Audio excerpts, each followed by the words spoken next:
Howdy howdy everyone, and let's jump right into it here.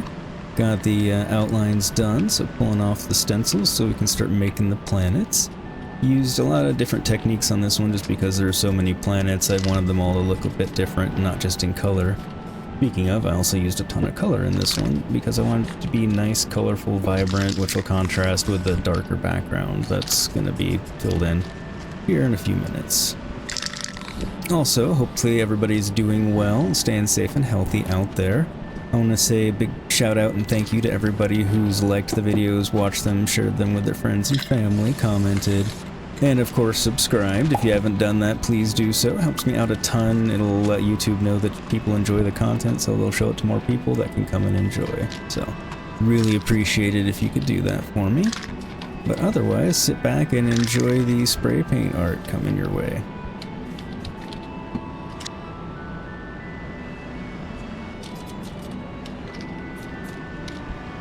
This planet here, I do one of my favorite techniques. You'll see in just a second.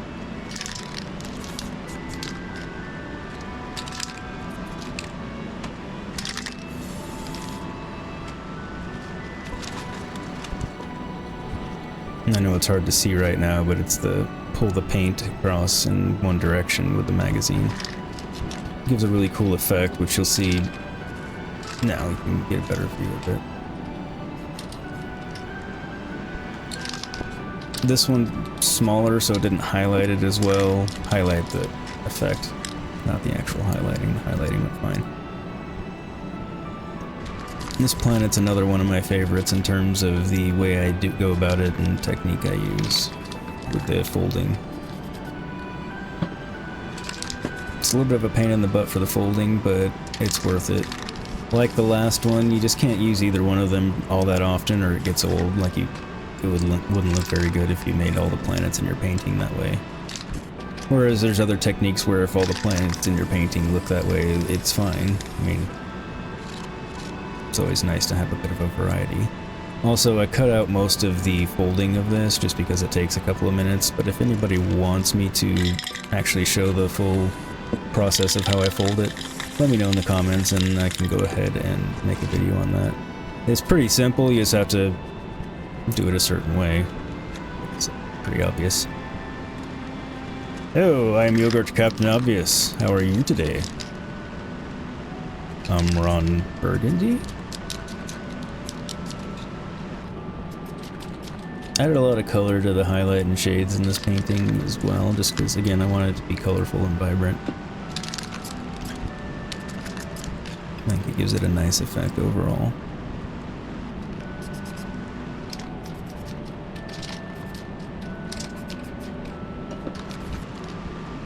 It's a good thing I decided to cover all of them. I don't know what possessed me to leave them uncovered in the first place. Get a ton of overspray.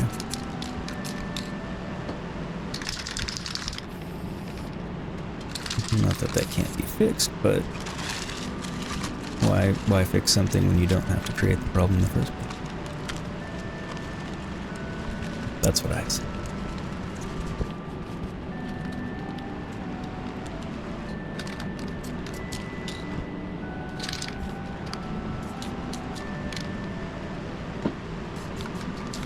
Somebody did ask me in the comment section of, I think it was the last video, a couple of questions actually, what paint I used. That's a easy answer. I use a combination of Montana MTN 94 and Hardcore.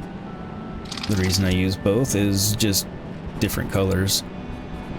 One's a high pressure can, one's a low pressure can. Overall I prefer the low pressure can just because there's more control, but again it's just there's some colors in Hardcore, a lot of them actually, that don't translate over into the 94, and vice versa. And I also use a few colors from Montana cans, their gold line.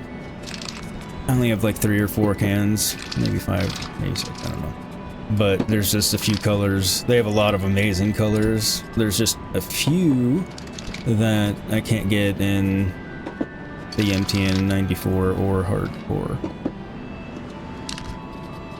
I'm not sure which overall, they're low pressure as well, so I like them. I was asked why I use what I use. because it's good paint. I've had good success with it, and I can go to Ace and buy it. I can't buy the Montana Gold at Ace, I have to order that online, which is another reason why it's not my primary, because price-wise it's close to the same, depending, well, it's a little bit more than the 94 and basically the same as the hardcore. Maybe it's the other way around, either way.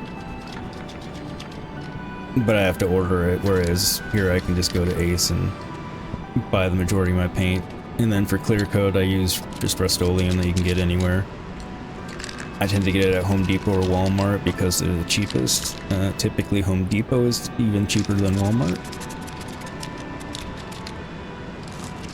And the reason is there's not an inexpensive, you know, just a clear coat from MTN or Montana. It's their nicer varnishes and stuff. And that's just overkill for re-wetting the painting and things like that. And the Rust-Oleum clear coat's just fine to protect the painting, especially since I put it on nice and thick. I don't think I used... Nope, I haven't used one, and I don't believe I'm going to at any point in this painting, but I also got asked, why, among the tools I use, why do I use Diet Coke boxes, specifically? And the answer is very, very simple. I'm a lunatic and I drink far too much Diet Coke, so I have the boxes in abundance.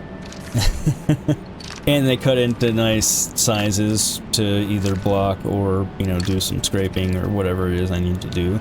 And the cardboard's a nice thickness to accommodate that as well. It's not so thick that it's like a moving box. And it's not so thin and flimsy that it just bends too easily, so it's nice in between. But yeah, the majority of the tools, if you want to call them that I use, you can see a couple of Diet Coke can boxes sitting there. It's just trash, stuff that would go in the recycling or the trash, you know, various cardboard, paper products and things like that.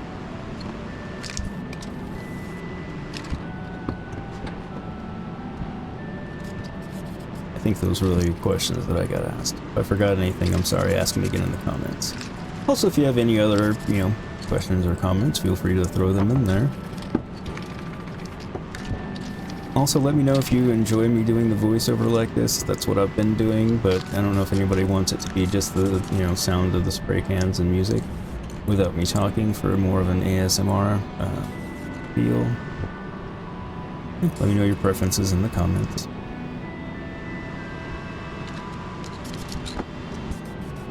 Same thing with the sped up, you know, obviously I speed up the video a lot so it's not so long. Otherwise this video would be, I don't remember how long it was in total, but it'd be long. A lot longer. So that's why I speed it up, and I assume everybody will approve of that, but, you know, let me know one way or the other in the comments as well. Water's done. Now to reveal all of the paintings in their glorious state. The paintings. The planets. I mean, they are paintings. They're on the painting.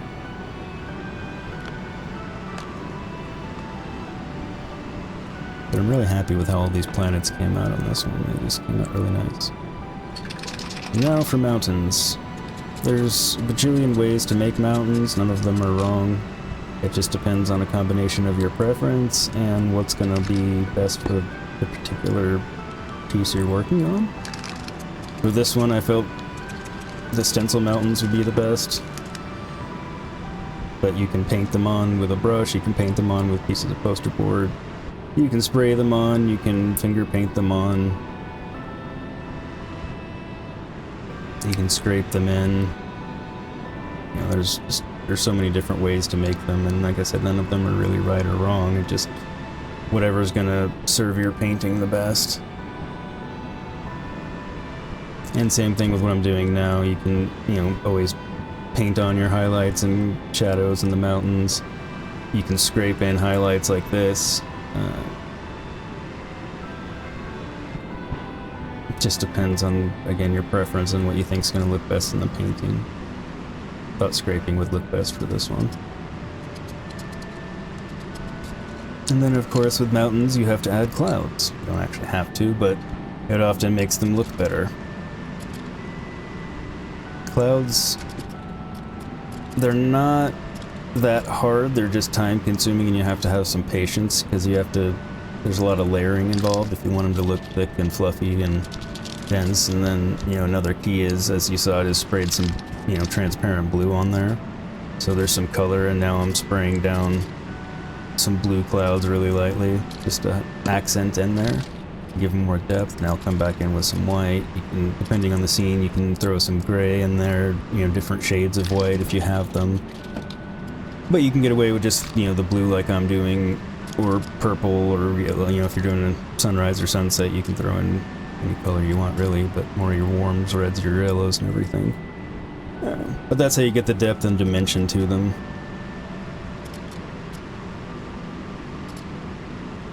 And not overspraying, and it's a fine balance between doing enough and overdoing. But I think they look nice here. And now it's time for a clear coat, which means we're about finished, so I want to say thank you to everybody once again for watching and hanging out with me. I thoroughly enjoyed making this. I hope you enjoyed watching it. Maybe it was even informative or helpful for you. Learn something if you're wanting to get into spray paint art. And now we're at the time for Wilmy to sign it anyway. And then the final yogurty goodness. So yeah, if you enjoyed, don't forget to hit like and subscribe. Leave me some comments, tell me what you liked and enjoyed, anything you'd like to see me do differently. And don't forget to share it. Helps me out a ton and I really appreciate it, but most of all, just I hope you enjoyed the content. And thank you again for watching. Everybody take care of yourselves out there. And I'll see you in the next one.